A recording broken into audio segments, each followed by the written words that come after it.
Hoy voy a hablar de un tema incómodo pero necesario: Donald Trump y el Papa León XIV. Primero hay que decir que el Papa no es un ignorante, ningún Papa lo es. Están más preparados incluso que cualquier presidente o primer ministro. Entonces es lógico comprender que si un Papa cruza la línea espiritual para confrontar a un presidente como Donald Trump, no es por ingenuidad, es por estrategia. Cada vez que un Papa habla de guerra, paz, potencias, fronteras o relaciones internacionales, no habla solamente como pastor, también habla como jefe de Estado. En el debate contra Trump, estamos viendo una confrontación entre poderes, entre dos formas de influir sobre el mundo. Una cosa es la Iglesia Católica como institución religiosa global y otra es el Vaticano como Estado monárquico. El Papa es jerarca espiritual de la Iglesia Católica y jefe del Estado de la Ciudad del Vaticano. Eso significa que cuando un Papa entra en la geopolítica, lo hace desde una doble condición: pastor de almas y actor del tablero político mundial. El problema no es que un Papa hable de política, los papas siempre han hablado de política. Por ejemplo, en mayo de 2025 mostró un tono directo, explícito, más geopolítico sobre la guerra de Rusia y Ucrania. En enero de 2026 denunció que la guerra está de moda. En febrero urgió a que en Ucrania callaran las armas. Después ofreció, así como así, al Vaticano como sede de negociación y ha mantenido una línea sostenida contra la guerra. Ese no es el tono de un pontífice neutral, es el tono de alguien que quiere pesar, intervenir y condicionar moralmente el juego de las potencias. Por eso chocó con Trump. Por eso Trump no lo vio como pastor, lo develó como actor político y reaccionó como reaccionan los líderes políticos que no toleran contrapesos morales cuando sienten que alguien les disputa narrativa y en este caso con una doble insignia. Por eso lo atacó y lo atacó públicamente. We don't like a pope that's going to say that it's okay to have a nuclear weapon. We don't want a pope that says crime is okay in our cities. I don't like it. I'm not a big fan of Pope Leo. He's a very liberal person, and he's a man that doesn't believe in stopping crime. He's a man that doesn't think that we should be toying with a country that wants a nuclear weapon so they can blow up the world. Trump entendió algo esencial. León XIV no estaba pronunciando una homilía, estaba entrando al terreno del poder político. Entonces estamos viendo el choque entre una visión del poder nacionalista y militar y una autoridad religiosa que pretende ponerle límites públicos. Looking for ways to avoid war anytime that's possible. To put my message on the same plane as what the president has attempted to do here, I think is not understanding what the message of the gospel is. And I'm sorry to hear that, but I will continue on what I believe is the mission of the church in the world today. Pero esta actitud de doble moral no empezó con León XIV. Hay ejemplos muy claros históricos. En México, la guerra de reforma del presidente Benito Juárez fue una batalla para desmontar los enormes privilegios jurídicos, económicos y sociales del clero y afirmar la separación entre iglesia y Estado. En El Salvador, hubo sectores del clero que coexistieron con estructuras de poder político y criminal, aunque también gigantes morales como Óscar Romero, que denunció la violencia y la represión y terminó asesinado. En Europa, no es exacto decir que Pío XII, ya siendo papa, firmó un pacto con Hitler. El concordato con la Alemania nazi se firmó en 1933 bajo Pío XI.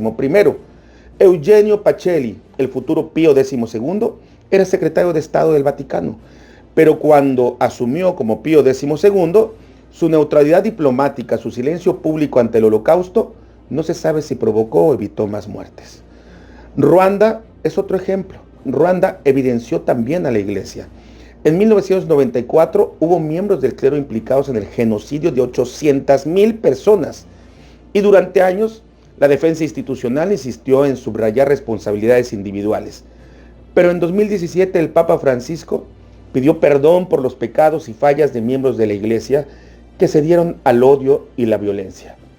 Pido humildemente perdón, no solo por las ofensas de la propia Iglesia, sino por los crímenes contra los pueblos originarios durante la llamada conquista de América. Más claro ni el agua. Argentina y Chile ofrecen la misma lección. Durante la dictadura argentina hubo sectores eclesiásticos cercanos al régimen, otros silenciosos y otros comprometidos con los derechos humanos. En el Chile del dictador Pinochet, Mientras la vicaria de la solidaridad fue un baluarte para defender perseguidos, parte de la jerarquía católica privilegió por largo tiempo la diplomacia cauta. Y en la Guerra Civil Española, el dictador Franco contó con respaldo eclesiástico y su causa fue presentada como toda una cruzada. Entonces, cuando alguien se escandaliza porque el Papa entró en choque con Trump y su gobierno, conviene recordar que el Vaticano no es un actor ingenuo, ni un convento desinformado, ni una institución incapaz de medir el peso de sus palabras. Sabe perfectamente lo que hace, siempre lo ha sabido. León XIV ha decidido inclinar la balanza hacia el rol de jefe de Estado con autoridad moral, más que hacia el de pastor refugiado en fórmulas genéricas. No estoy diciendo que haya abandonado lo religioso, no.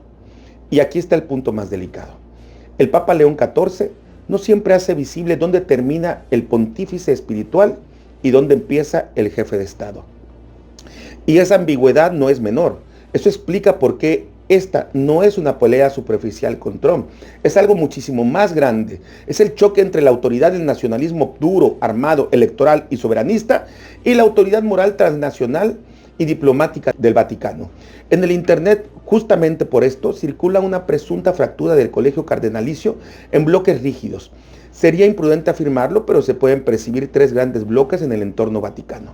El bloque reformista diplomático, que ve en León XIV la recuperación de un peso geopolítico que Roma no debe perder ante nacionalismos fuertes como los de Trump y Putin. El conservador, que teme que el Papa esté gastando capital espiritual en peleas frontales mientras descuida asuntos doctrinales internos.